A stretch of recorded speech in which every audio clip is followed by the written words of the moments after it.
Somnifère, le podcast. Somnifère, c'est un podcast en 2 parties. D'abord une courte séance de relaxation conçue pour vous préparer au sommeil, suivie d'une histoire à dormir debout qui vous fera tomber dans les bras de Morphée. Disponible à l'écoute chaque soir, dès 19h, sauf les vendredis et samedis soirs. Si vous aimez ce podcast, merci de le noter sur la plateforme sur laquelle vous l'écoutez. Pour toute question ou suggestion, envoyez un mail à l'adresse morphée@somnifèrelepodcast.com. Bonne écoute et bonne nuit. Installez-vous confortablement et fermez les yeux. Votre programme du soir va commencer. Quand le cœur est content, la tête est guérie. Bonsoir à tous, nous sommes le jeudi 1er avril et Somnifère vous propose ce soir une histoire sur le thème de l'amour et de la jalousie. Et juste avant cela, une séance de relaxation destinée à bien finir la semaine et relâcher toutes les tensions accumulées. Un bonne nuit tout spécial ce soir à Béatrice d'Anvers et Maëva de Paris, et merci d'avoir partagé Somnifère sur vos réseaux sociaux. Plus d'infos en description de cet épisode. Je vous souhaite une excellente nuit et maintenant place à notre séance de relaxation. La séance de relaxation. Mettez-vous à l'aise, fermez les yeux, et s'il fait un peu frais, remontez votre couverture jusqu'aux épaules.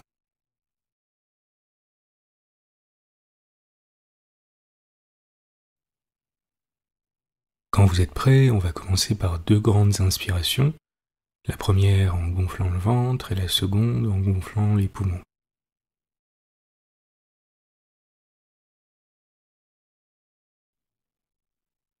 Prenez une grande inspiration, gonflez votre ventre et expirez par la bouche.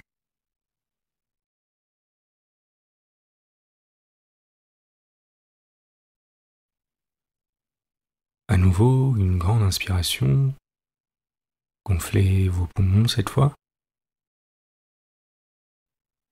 et expirez à votre rythme.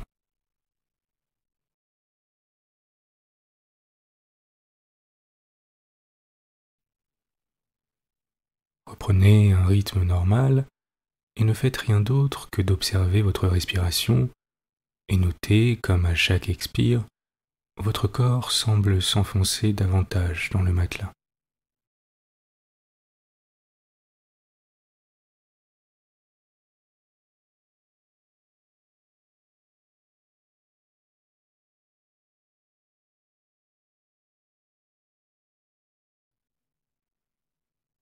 Détendez votre visage,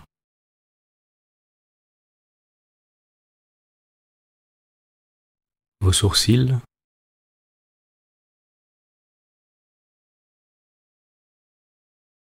votre front.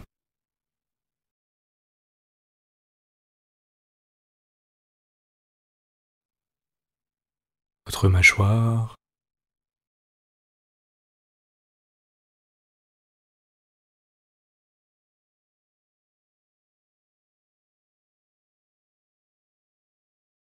sentez comme votre front semble plus frais que le reste de votre visage et comme cela est agréable.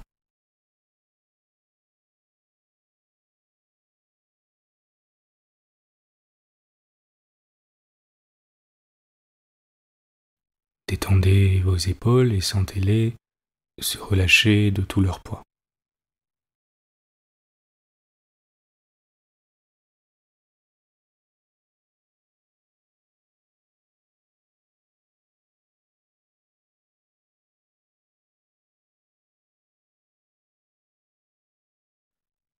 Imaginez que toute la tension, tout le stress et les émotions indésirables s'évacuent par vos extrémités à l'expire, par le bout de vos doigts et par vos orteils.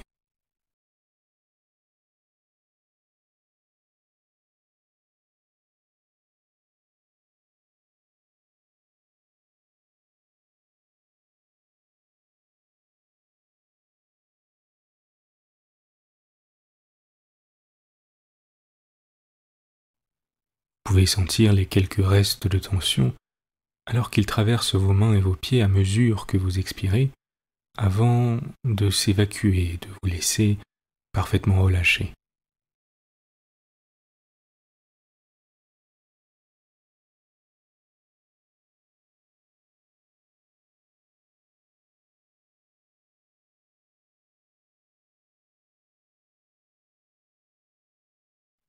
Laissez votre esprit s'égarer en observant les appuis de votre corps contre le matelas.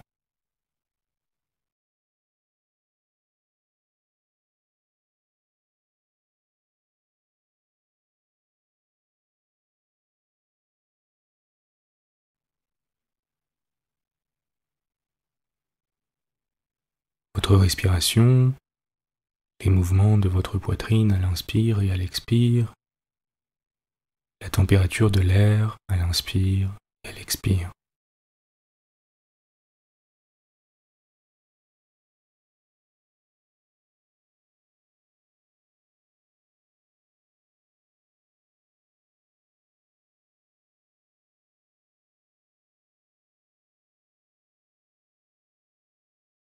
Observez comme il est agréable de simplement se laisser aller à l'instant présent sans rien attendre de particulier.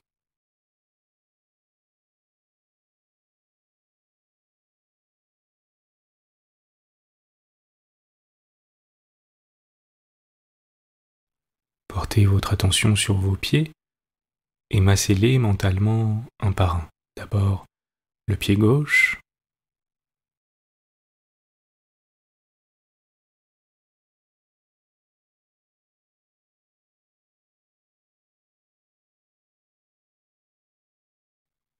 les deux pouces sur la plante du pied qui forment une pression légère mais ferme,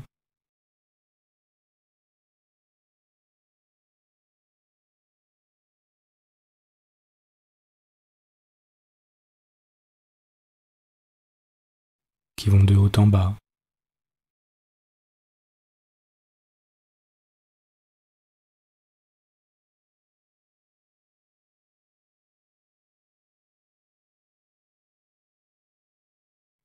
de droite à gauche.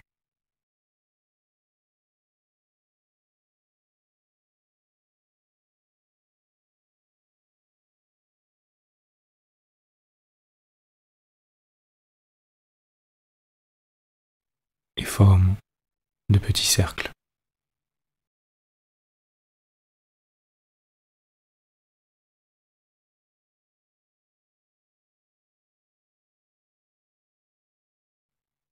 Observez un instant comme c'est agréable.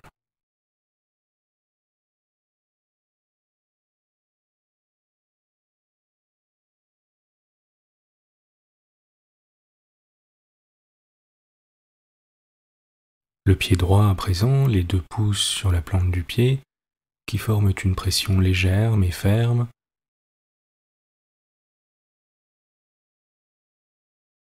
qui vont de haut en bas,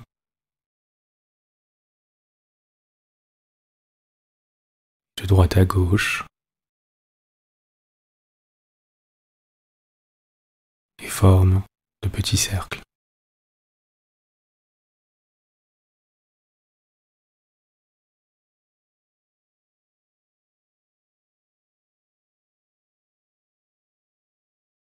Et maintenant, prenez quelques instants pour masser chaque orteil pendant quelques secondes, en partant du petit orteil du pied droit et en allant jusqu'au petit orteil du pied gauche.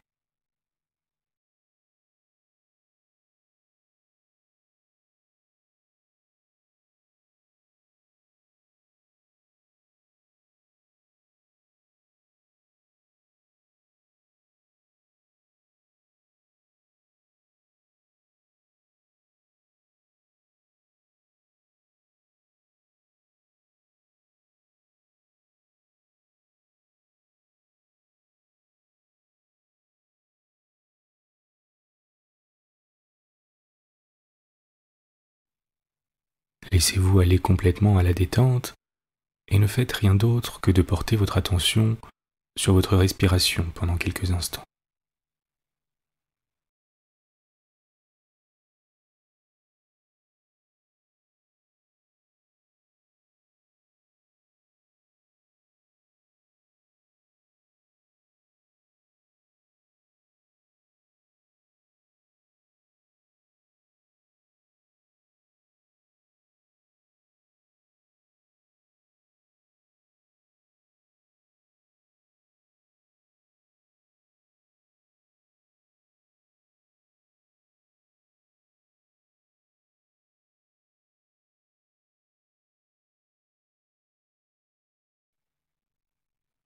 Vous êtes calme et détendu.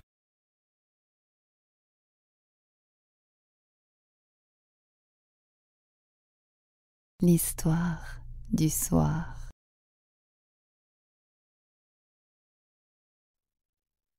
Mathilde Alanic, Marianic.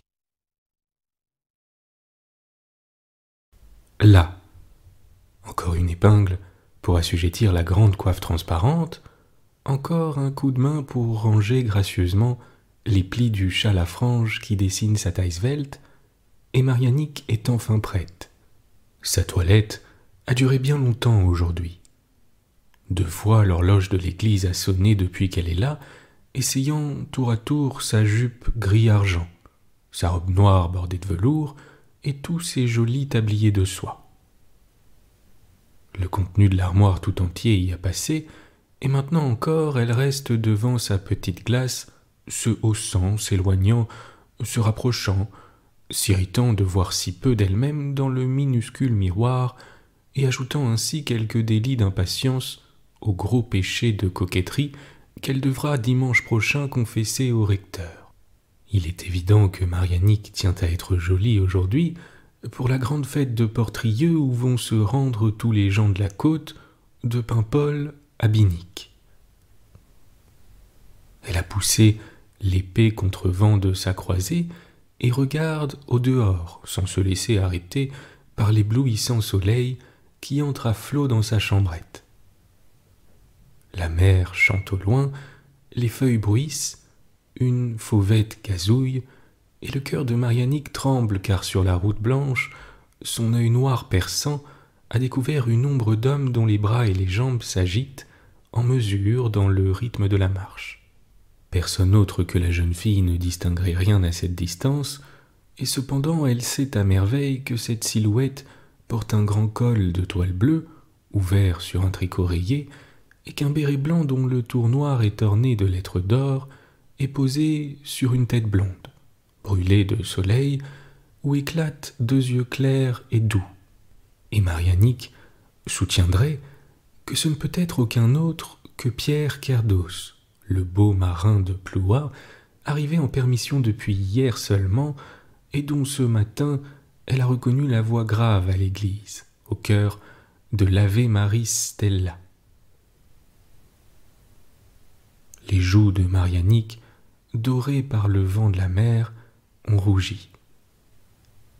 Mais soudain, elles se décolorent sous leur hâle. La silhouette approche et grandit, elle va passer devant une maison située à l'entrée du village. Une jupe noire apparut sur la porte, Pierre Kerdos s'est arrêté et a salué militairement. Et Marianic, les yeux fixes, le cou tendu, croit entendre d'ici les paroles échangées. « Bonjour, mademoiselle Corentine. Vous voilà donc au pays, monsieur Pierre. » Il n'y a plus de silhouette noire sur la route blanche, et Marianic tombe sur une chaise. Il est entré chez Corentine. Aussi, pourquoi cette maudite maison se trouve-t-elle la première en arrivant de Ploua? C'est toujours Corentine qui l'aperçoit tout d'abord, et quand il parvient devant la demeure de Marianic, Pierre a déjà les yeux et le cœur tout remplis de l'image de l'autre. Et elle est jolie, Corentine, si grande et si belle avec ses tresses blondes tournées sur les tempes. Marianic pleure amèrement. Ses larmes tombent sur sa guimpe brodée, ruissellent sur la soie claire de son tablier.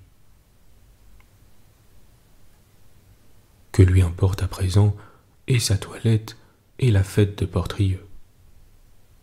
Longtemps elle sanglote ainsi, la tête dans ses mains, sans crainte de déranger ses bandeaux lustrés. Tout à coup, une voix joyeuse l'appelle, et la tête de Corentine, avec ses larges nattes dorées, s'encadre dans la petite fenêtre enguirlandée de lierre.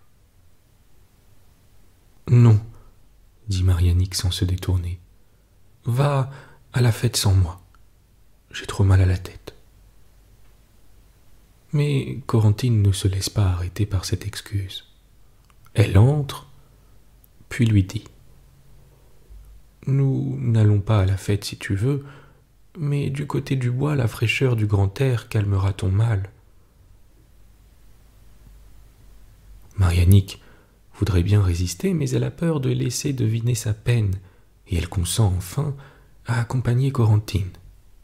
Lentement, les deux jeunes filles suivent les sentiers étroits, bordés de grands chênes, que le soleil traverse de ses flèches d'or. Corentine parle doucement avec son calme habituel, et Marianique marche tête baissée, dévorant ses larmes. Elle est très mauvaise, Marianique, car il lui vient de violentes envies de chercher querelle à cette bonne amie qui vient de lui donner une si grande preuve d'affection en renonçant pour elle aux réjouissances de l'assemblée. Les voici devant la petite fontaine surmontée d'une image de la Vierge, où, comme le veut la tradition, les jeunes filles jettent des épingles pour savoir si elles se marieront dans l'année. Corentine en retire une de son châle, mais Marianique, boudeuse, s'assied sur l'herbe en tournant le dos à la fontaine et refuse de consulter l'oracle. « Comment souhaites-tu ton mari » demande tout à coup Corentine, souriante. « Blond ou brun ?»« Je déteste les blonds » déclare énergiquement Marianique. « Moi, je le désire blond avec des yeux bleus, » dit son ami très convaincu. « Des yeux bleus, c'est affreux des yeux bleus pour les garçons, » riposte Marianique en arrachant rageusement une pauvre petite bruyère qu'elle brise entre ses doigts. « Ça leur donne un air de fille. »« Oh !» fait Corentine, riant de bon cœur. « Tu ne peux pourtant pas prétendre que Pierre Kerdeau, c'est l'air d'une jeune fille. » Cette fois, c'est un grand genêt que Marianique déracine furieusement en s'écorchant les mains sur la tige rugueuse. « Moi, je trouve cela au contraire très charmant, ses yeux très doux chez des hommes braves. Car Pierre aura la médaille, tu sais, ses officiers le lui ont promis. C'est un beau et bon garçon, et celle qu'il choisira pourra être fière. » La petite Marianique est devenue blanche comme sa coiffe. Elle voudrait se lever et s'enfuir loin de sa compagne, mais elle n'a pas la force de se mettre debout. Elle détourne son visage et dit d'une voix tremblante : « Faut-il t'en faire mon compliment tout de suite, Corentine ? » ?»« Oh non, pas à moi, » répond Corentine rougissante. « Mais je connais celle qui lui plaît, à qui il n'a osé encore parler lui-même. Il y a bien longtemps que je me doutais de quel côté soufflait le vent, et tantôt il est entré chez nous pour me prier de l'aider.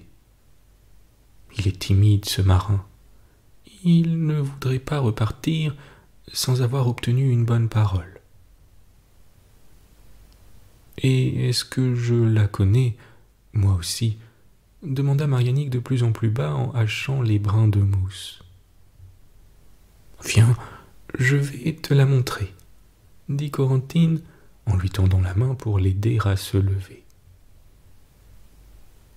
Elle conduit son amie vers la fontaine de la Vierge et dans le clair bassin encadré de cressons, Marianique aperçoit ses grands yeux brillants et ses bandeaux noirs.